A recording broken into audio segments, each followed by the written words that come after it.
Scary Stories to Tell in the Dark is directed by Andre Overdahl. This is a horror mystery thriller film. This movie was written and produced by Guillermo del Toro. The film stars Zoe Margaret Coletti as Stella Nichols, Michael Garza as Ramon Morales, Gabriel Rush as Augie, Austin Zahor as Chuck Steinberg, and Dean Norris as Roy Nichols. This film is rated PG-13 for terror, violence, disturbing images, thematic elements, language including racial epithets, and brief sexual references. The film has a runtime of 1 hour and 48 minutes. Scary Stories to Tell in the Dark was released in theaters in the United States on August 9th, 2019. In the fall-autumn of 1968, in the small town of Mill Valley Township, Pennsylvania, Scary Stories to Tell in the Dark adapts just a few short stories written in the popular collection by Alvin Schwartz and illustrator Stephen Gammell. A group of 4 teenagers visit a haunted mansion on Halloween night.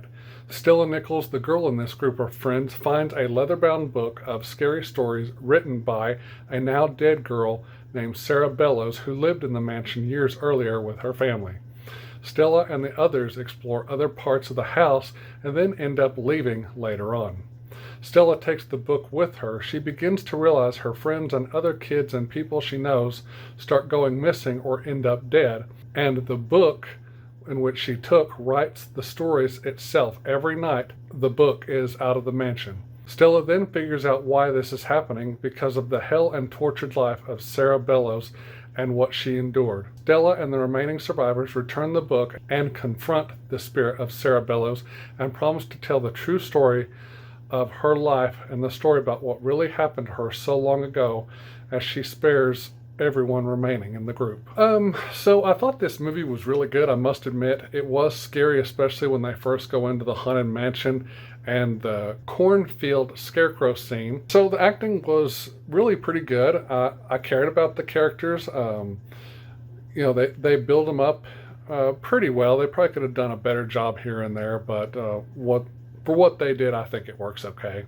One of my favorite things about the movies like this I always enjoy are the research scenes when it comes to something that is happening and the characters have to go to places like libraries, look at newspapers, use computers and the internet and talk to people in order to get anything they can use to help stop whatever it is that's happening. I always enjoy those kind of scenes for some reason. As far as the music in the film goes, it had a very scary and thrilling score, but nothing that I consider, epic or memorable or something like that. But it did give the movie a very scary and ominous tone, which, that's what this movie is, and that's what it's going for. I did like the opening song by Lana Del Rey called Season of the Witch. They used spectral motion along with practical effects as well as some CG digital effects were all used in combination with each other to bring the monsters and the creature and the entire story to life.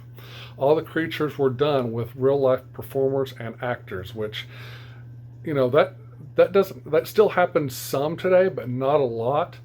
And so I really appreciated that, the fact that they were using practical effects or more practical effects than computer generated effects.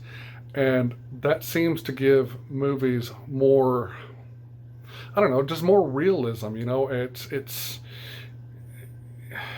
I really don't know what to call it, but I enjoy it. I mean, yeah, CG is good and all, but if it's not done right, then the movie is really not what it needs to be. So,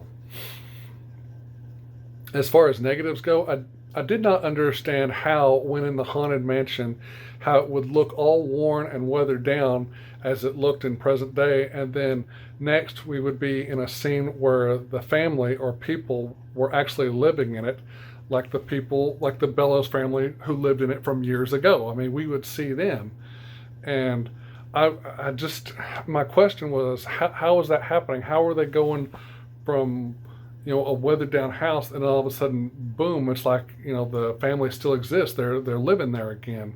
I mean, were our characters hallucinating? Were they dreaming? Was the evil presence of Sarah Bellows making all this happen?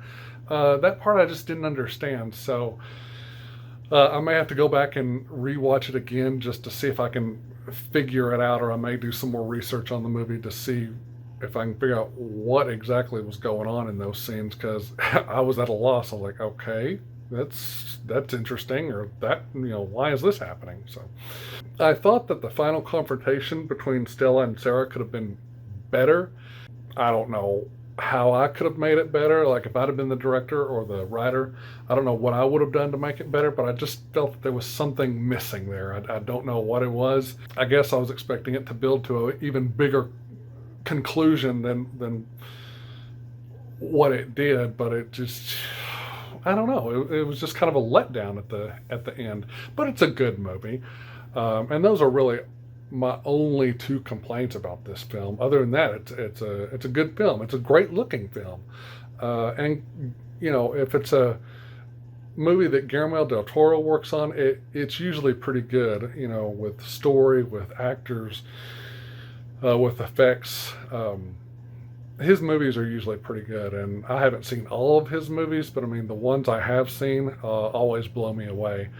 And this one was no exception. I mean, it could have been better in parts, but I mean, you get what you get, and overall, I enjoyed this one. So I'm going to give Scary Stories to Tell in the Dark a B.